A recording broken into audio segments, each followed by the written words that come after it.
इकडची पट्ट्यातली धनगर बहुल पट्टा सगळा मानला जातो, पश्चिम भाग मानला जातो. काय घेतले 50-55 गावाची काय भूमिका आहे? ही म्हैसूरच्या ह्या भागातली म्हणजे पश्चिम भागातली जी 50-60 गाव आहेत त्या गावामध्ये गेले 50 वर्ष झालं मोहिते पाटील नेतृत्व करतायत. एक जातीवाद म्हणून धनगर समाजाच्या बहुबली गाव आहेत ही मतं देत नाही ती म्हणून कधी रस्ता केला नाही, कधी गटरी नव 25 वर्ष विजयसिंह मोहिते पाटील बांधकाम मंत्री होतं, एक साधा पूल बांधला नाही. रस्ता तर विषय संपलाच. बांधकाम मंत्री असल्यानंतर रस्त्याचं नोंदवून व्हायला पाहिजे, सगळ्या गोष्टीचं साखर कारखाना आहे जाणून बुजवून धनगर समाजात ऊस न्यायचा नाही, ऊसाचा काटा हाणायचा, हृदयादारात मारायचं, मार्केट कमिटीच्या निवडणुकीमध्ये बोगस सोसाट्या काढून ठेवले ते त्यांच्या भागातल्या त्या माध्यमातून ती सोसायटी जिंकायची.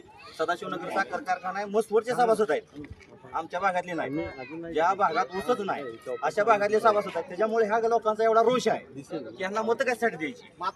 हा विरोध उत्तम जानकरांना आहे का? ह्या लोकांची एक परंपरा आहे, मोहित्यांनी कोण उमेदवार दिला, उत्तम जानकर दिला काय आणि अजून दुसरा कोण दिला काय त्याला पाडायचा.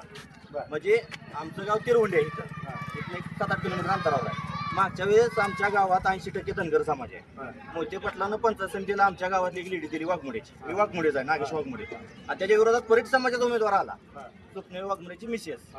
तर आमच्या गावानं त्या उमेदवाराला 1200ची आघाडी दिली आणि त्या उमेदवाराला 450 मतं पडली. फक्त मोहिते पाटलांना विरोध. मोहिते पाटील आला की त्याच्या विरोधात 1000 मतानं गाव जातं कुठलंही. मग मेडत असेल, किरवंडी असेल, उमरा असेल, मार्कवाडी असेल, कुरबाई असेल, एकशिव असेल, पळस मंडळ असेल, बांगराड असेल, तुमचं डोंबाळवाडी असेल, ही बेल्ट झाला. पलीकडला तुमचं फरतडी असेल, रेड असेल, भांबा असेल, गिरवे असेल, कनेर असेल, ही गाव आहे ती पाटगाव आहे ती सगळी, सगळ्याला माहित आहे. आता उत्तम जानकरांनी ही स्टंट करू नये म्हणजे बॅलेट पेपर. आता जर आपल्या देश कुठं चालला या आता चंद्रयान बॅलेट पेपर झालं, देश आपला आता तिसरं चंद्रयान सोडलं या. उत्तम जानकर म्हणतात डोंगराव जायचंय, आपल्याला चंद्राव जायचंय. मला सांगा बॅलेट पेपरवर मतदान झालं तर काय होईल? बॅलेट पेपरवर पहिलं मतदान व्हायचं तपासांना काळात. ऐका की पहिलं त्यावेळेस मोहिते पाटील पेट्या बदलायचे म्हणून हीच उत्तमराव जानकर आम्हाला सांगायचे. मोहिते पाटलानं अकलूजच्या खालच्या भागातल्या पेट्या बदलल्या, त्या डुप्लिकेट मतपत्रिका घातल्या आणि आपला पराभव केला, हीच उत्तम जानकर सांगायचे. म्हणजे उद्या आता जर तुम्ही म्हणताय तशी लोक जर ठाम असतील, हाय अशीच मतं पडणार, एक मत इकडे तिकडे होणार नाही, हाय अशीच मतं पडणार. ज्या गावाचा आकडा आहे का नाही आजचा, आणि आता ऐका 300 ते 400 मतं वाढते. तुम्ही